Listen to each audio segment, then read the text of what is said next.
Dans une semaine pile, notre invité du jour sera à Lourdes pour le pèlerinage du Rosaire.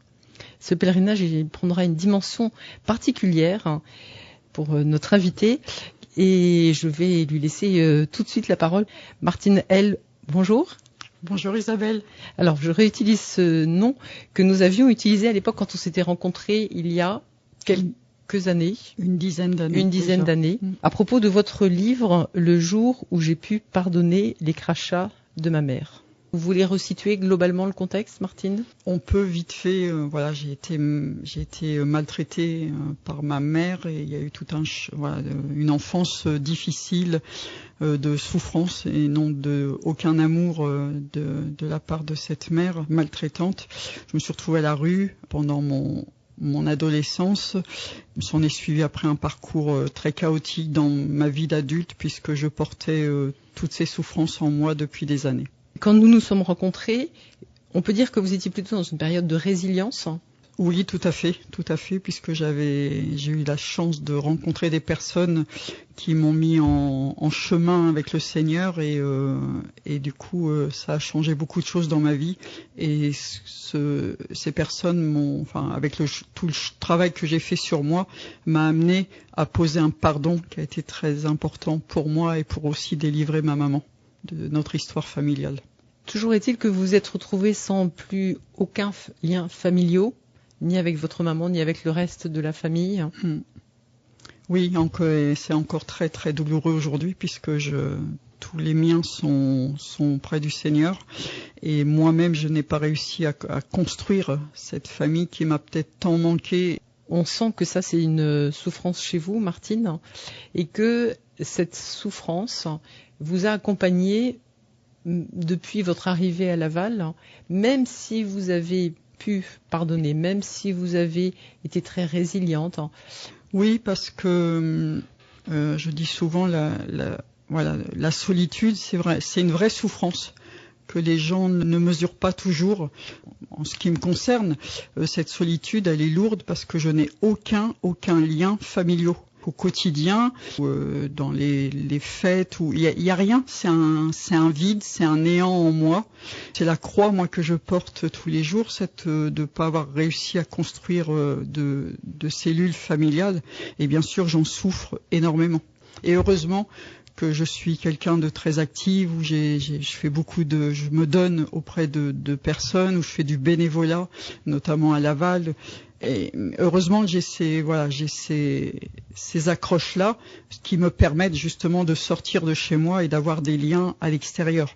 Mais néanmoins, il reste cette souffrance de n'avoir aucune cellule familiale, puisque pour moi, il n'y a jamais de fête de famille, il n'y a jamais rien. C'est du néant. Et merci beaucoup Martine, parce que c'est un sentiment que vous partagez certainement avec d'autres personnes. Quand on a la chance d'avoir une famille, on ne mesure pas, même si c'est une famille avec laquelle on ne s'entend pas très bien ou qu'il y a des histoires, on ne mesure pas quand même l'importance que peut revêtre d'avoir cette famille. Pour entrer dans le vif du sujet, cette douleur a été telle que ces derniers mois, vous avez ressenti, mais très vivement et à de nombreuses reprises, la tentation du suicide. Il y a 2 ans, j'ai voulu quitter Laval, mais tout en voulant continuer à venir faire mes bénévolats, je pensais rejoindre la Bretagne pour essayer peut-être un nouveau départ, pour rencontrer des nouvelles personnes. Et en fait, ce départ a été de nouveau je me suis isolée en fait dans ce départ de Laval en Bretagne et je me suis retrouvée vraiment encore plus seule, puisqu'en Bretagne j'y vais pour faire de la randonnée, pour profiter du bord de mer, mais j'ai aucune connaissance en Bretagne, si ce n'est des amis qui sont là de temps en temps l'été. Et en fait, je me suis de nouveau isolée. Je me suis enfermée en fait de nouveau dans cette solitude. J'ai pas maîtrisé ce qui était en train de se passer en moi, si ce n'est que des appels au suicide se sont mis en place dans mon esprit.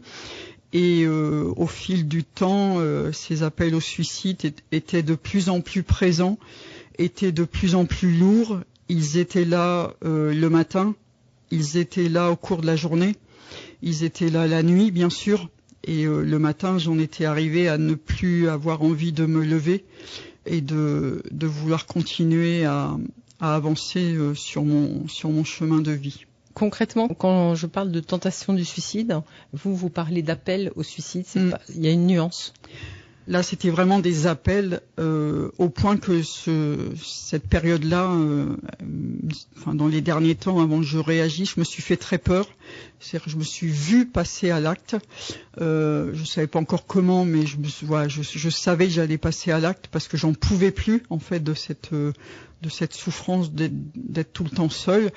Et ces appels étaient très très présents. Je me suis vue passer à l'acte et je me suis dit, ça y est, on va annoncer aux personnes que Martine côtoie, notamment dans mes bénévolats, dans les amis qui me sont chers depuis le commencement de mon parcours. Mais je me suis dit, ça y est, on va leur annoncer que Martine, cette fois-ci, c'est fini. Et je m'en suis mise à pleurer. Encore aujourd'hui, parce que je me suis dit, oui, Martine, là, ça y est, t'es en danger, t'es sur le fil du rasoir, tu vas vraiment passer à l'acte. Et je me suis vue passer à l'acte. En fait, mettre fin à ces jours, c'est vouloir ne plus souffrir. C'est pas dire, je dis plus oui à la vie, j'en peux plus d'être seule, j'en peux plus de souffrir à l'intérieur de moi. Et ça, j'appuie là-dessus parce que je pense à des gens qui, des fois, essayent de me donner des bons conseils. Mais des fois, j'ai dit aux gens, mais vous n'êtes pas à ma place pour savoir ce que je vis à l'intérieur de moi. Et du coup, je me suis battue pour rester en vie. Pour chaque jour, vous lever et dire oui à la vie. Oui. Quand tout à l'heure vous disiez c'était limite, mais pour chaque jour, trouver cette force en vous pour vous lever, continuer à aller faire le bien autour de vous, continuer à avancer pas après pas. J'ai essayé. Mais un jour, vous avez trouvé quelqu'un sur votre route. Je vous laisse nous raconter ce cheminement. En fait, donc je reviens quelqu'un que vous aviez déjà rencontré, que vous connaissiez. Mais je reviens sur en fait donc cette semaine là où c'est en tout cas les derniers jours où je me suis fait très très peur, où donc j'ai compris que j'étais vraiment en danger, que j'allais passer à l'acte. Je me suis quand même levée, j'arrivais à me lever des fois très tard dans la journée mais voilà. Et ce jour-là, j'ai dit Martine, il faut que tu fasses quelque chose. À moi-même, j'ai hurlé, j'ai dit Martine, fais quelque chose parce que sinon, voilà, je savais que j'allais passer à l'acte. Je le sentais en moi, c'était très fort. Et en fait, j'étais donc quand j'ai voulu faire.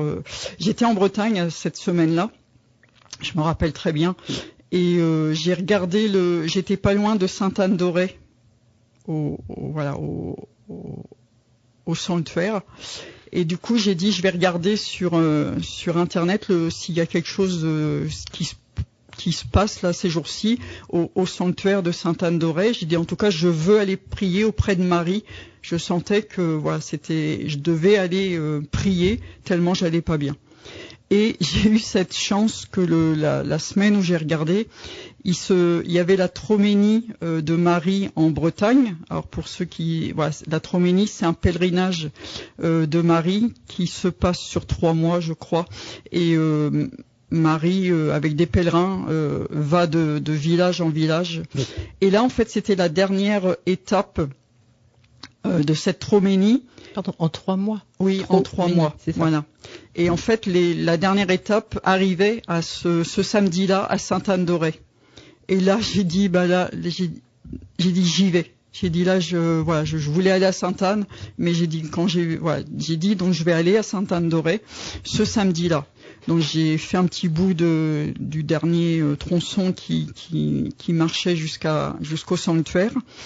Et puis après, toute la journée, j'ai participé à ce que le sanctuaire avait préparé pour cette arrivée de Marie. Et notamment donc j'ai assisté à l'Eucharistie. Et puis ils ont déposé Marie au pied de l'autel et ils ont présenté une boîte qui contenait toutes les intentions de prière que les pèlerins avaient récupérées pendant ces 3 mois pendant ce pèlerinage. Et le prêtre nous a dit, voilà, vous avez des papiers au fond de l'église et vous pouvez encore déposer des intentions au pied de Marie jusqu'à ce soir, jusqu'à la fin de ce pèlerinage.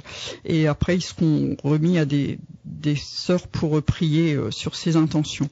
Et là, j'ai dit, Marie, je vais t'écrire. Voilà. Et du coup, j'ai déposé sur une feuille blanche tout ce que j'étais en train de vivre de douloureux à l'intérieur de moi, que je pouvais pas en parler à personne. Et j'ai dit, voilà, Marie, je suis dans un état suicidaire, je vais certainement passer à l'acte.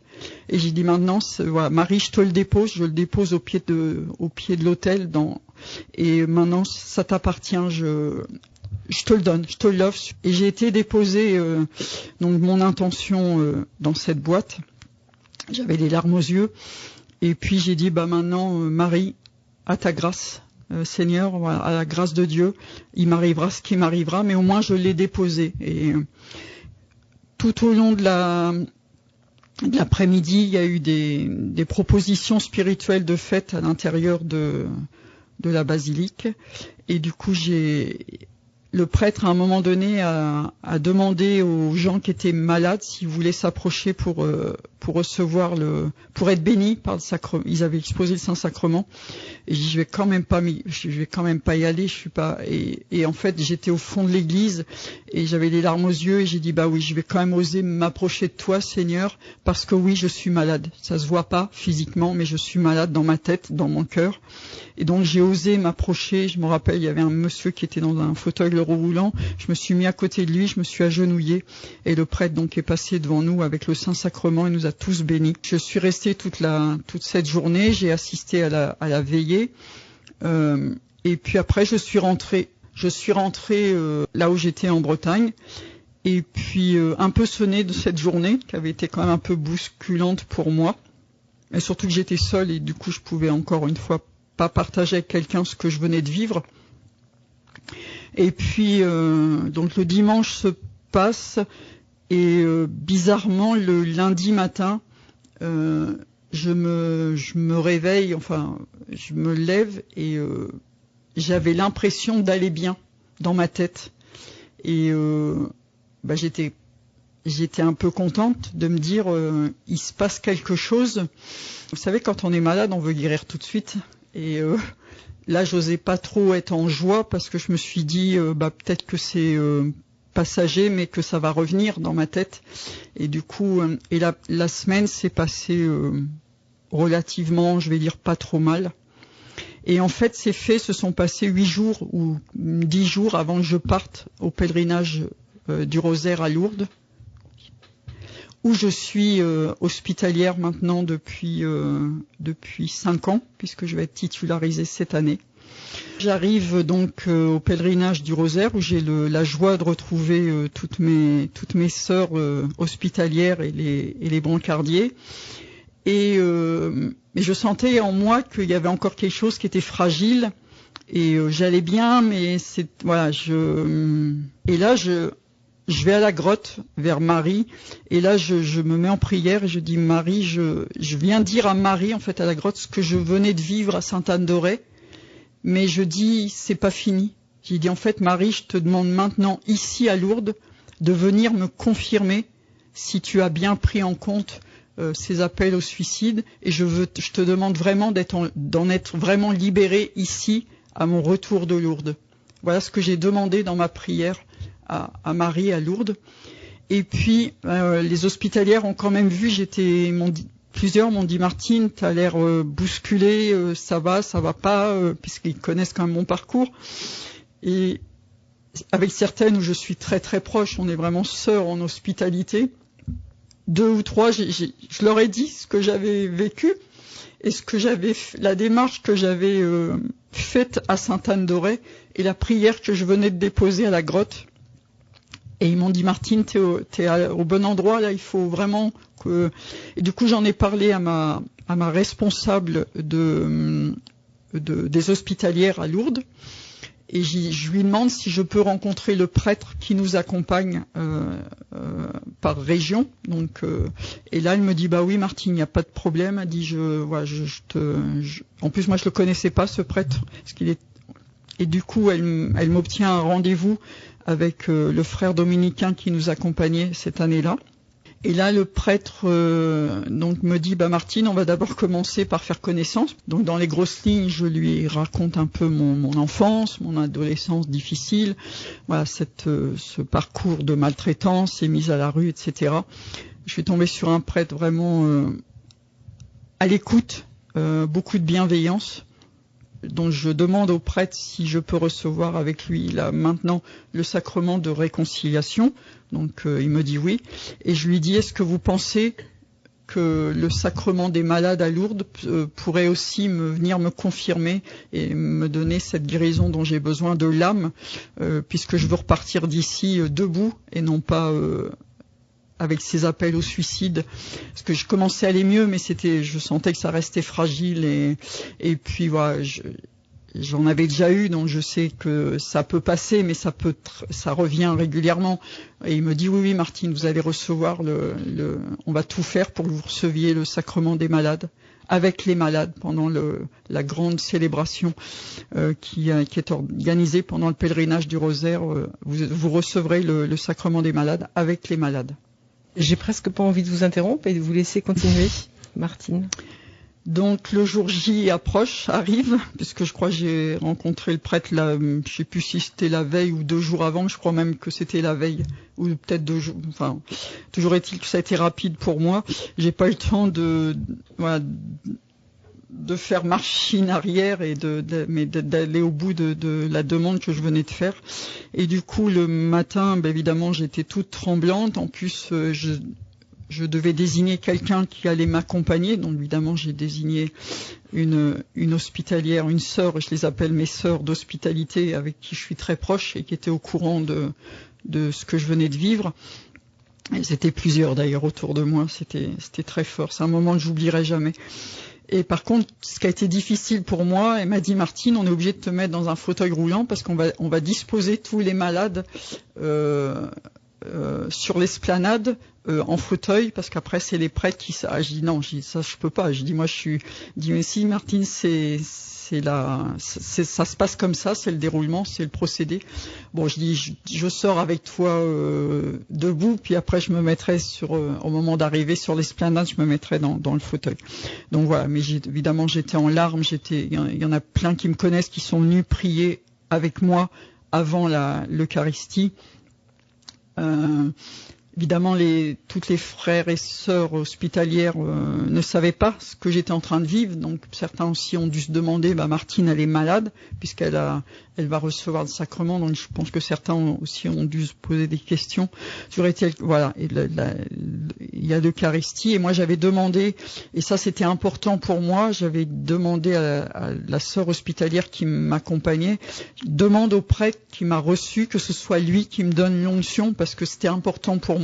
Il savait ce que j'y avais partagé, il savait pourquoi je recevais ce sacrement, et du coup je voulais pas que ce soit un autre prêtre. C'était important que ce soit vraiment ce prêtre dominicain qui m'avait entendu dans ma démarche, qui me donne pour moi donc ils ont tout fait pour que ce soit lui qui s'approche de moi. C'est ce frère dominicain qui est venu me donner l'onction. Je m'en souviens et oui et non, parce que j'étais dans un état second je tremblais, je pleurais, mais en même temps j'ai été tellement entourée il y a aussi des jeunes lycéens qui sont là lors du pèlerinage, donc c'est vraiment une communion avec tous ceux présents, et évidemment les sœurs hospitalières qui m'ont entourée, et dont j'ai reçu ce sacrement qui a été très très fort pour moi. Et après j'ai dit maintenant là Seigneur, ça t'appartient, Marie, c'est entre tes mains, et je veux repartir d'ici debout du pèlerinage, et voilà ce que j'ai vécu lors de ce pèlerinage du Rosaire il y a 2 ans. Et vous êtes effectivement partie debout? Oui, je suis partie debout. Ça a été cette journée-là j'étais secouée, très fatiguée. Mais le lendemain, enfin voilà, oui, j'étais et je suis rentrée, voilà, heureuse. Depuis, je rends grâce. Depuis, je rends grâce tous les matins. Je dis merci à Marie parce que j'ai été entendue dans ma prière. Oui, maintenant, au bout de 2 ans, vous avez la conviction, que ce mieux-être n'était pas passager. Même si vous savez que ça reste peut-être fragile. Oui, ça reste fragile, mais non, depuis 2 ans, depuis j'ai reçu cette grâce à Lourdes, depuis j'ai reçu aussi le sacrement des malades à Lourdes, mes appels au suicide ne sont pas revenus. Et je peux dire que merci à Marie et à tous ceux qui m'ont entouré par la prière à Lourdes. Et donc bien sûr, Martine, vous nous avez dit depuis rendre grâce chaque jour à Marie. Et puis aussi, je crois que vous avez aussi envie et c'est le sens de votre témoignage en fait, de dire à d'autres qui vivraient la même chose que ce que vous avez vécu il y a 2 ans, de leur dire accrochez-vous. Il y a quelqu'un qui peut quelque chose pour vous. Tout à fait. En fait, je me dis, à Lourdes, on peut être pèlerin, mais on peut aussi être de passage. On peut, ou même à Lourdes ou ailleurs, mais à Pontmain peut-être. Voilà. Mais dans tout ce qu'on vit, ou dans son église de quartier. Oui, aussi. bien sûr. Mais dans nos difficultés de vie, et je pense que je peux en témoigner parce que elles font vraiment partie de mon parcours, les difficultés dans ma vie. On doit, enfin, c'est facile de dire on doit ou il faut, mais ne jamais hésiter à s'accrocher, à demander la prière. Parfois, moi-même, dans cette période-là, j'avais du mal à prier. Si ce n'est, je criais au secours parce que je sentais que j'étais en danger. Et des fois, je me disais, mais ça ne vient pas de toi, Seigneur, ces appels au suicide dans moi. Je sais que c'est le malin qui vient me titiller. Le Seigneur nous veut en vie, il nous veut debout, il nous veut, voilà. Mais donc, si on peut pas prier, demander de l'aide autour de soi, demander à ce que les autres prient pour nous. On va à Lourdes, là, c'est le moment de déposer vos prières. On va les emmener, on va partir avec. Oui, Marie et le Seigneur ils sont là pour tout recevoir, pour tout accueillir. Après, faut y croire. Voilà, c'est vrai que pour moi, ça a été un combat. Je l'ai dit, je me suis battue pour rester en vie, mais j'ai été entendue. Et si moi, ça m'est arrivé, ça peut vous arriver voilà. Marie et le Seigneur peut vous répondre dans une prière portée par les autres. Et c'est cette espérance que je veux que chacun puisse entendre suite à ce témoignage. On peut dire que Jésus et Marie se sont battus à vos côtés. Oui, tout à fait, tout à fait. Quand on reprend des fois dans mes difficultés, je dis, oui Seigneur, toi par tout ce que tu es passé, et Marie qui est restée courageuse au pied de la croix, et voilà, donc Jésus et Marie sont vraiment oui, même si c'est pas facile quand on traverse des épreuves difficiles ou des choses en nous qui sont très très difficiles. Oui, on a le droit d'être découragé, on a le droit d'être désespéré, mais on a l'impression d'être abandonné, oui, y compris de Marie et Jésus. Mais malgré tout, faut s'accrocher et y croire, continuer d'y croire. Je crois que voilà, je le dis souvent à ceux qui me connaissent bien et que je fréquente, que je côtoie. Ma foi, elle est chevillée au cœur, et malgré toutes mes épreuves, oui, je crois, et c'est mon cadeau de la vie. Mais parfois, ça ne suffit pas toujours, effectivement, puisqu'on a vu ces appels au suicide. Merci beaucoup, Martine. Merci beaucoup, Martine. Ce témoignage, il est important pour tous ceux qui ne vont pas bien, pour vous leur dites, il y a quelqu'un qui peut vous entendre, demandez-lui. Mais aussi, vous êtes là aussi pour témoigner que parfois, ça peut être long. Ça peut être long. Qu'on s'impatiente. Et puis, ça peut être aussi un message pour tous ceux qui qui ne ressentent pas forcément directement cette souffrance, mais qui sont aux côtés de ceux qui souffrent. Et vous disiez à un moment, vous n'arriviez plus à prier, mais d'autres priaient pour vous. C'est la communion des saints. Oui. Ne pas hésiter à dire aux gens je vais pas bien. Alors moi des fois ils savent maintenant s'ils me connaissent. Martine, on n'aime pas quand tu nous réponds pas, quand tu réponds pas à nos messages. Et je leur dis dans ces cas-là, vous savez je vais pas bien. Si je réponds pas, c'est que je vais pas bien. Donc priez pour moi. Et régulièrement, moi je sens, j'ai besoin qu'on prie pour moi. Je suis tellement seule, je me bats tout le temps. Donc priez pour moi. Voilà. Eh bien, c'est sur cet appel que nous que nous confions à nos auditeurs, que nous allons nous interrompre. Merci beaucoup, Martine. Je redonne le titre de votre ouvrage pour ceux qui voudraient le relire, Le jour où j'ai pu pardonner les crachats de ma mère. Donc signé de votre plume, Martine L. Et merci donc de ce témoignage. Et puis, je pense que certains de nos auditeurs auront à cœur, et par exemple dans nos équipes du chapelet, de prier pour vous. Merci. Et puis vous, je sais que vous prierez pour nous la semaine prochaine au Pilier du Rosaire. Je vous emmène tous à Lourdes, dans mon cœur et dans mes prières. Merci Martine. Merci Isabelle.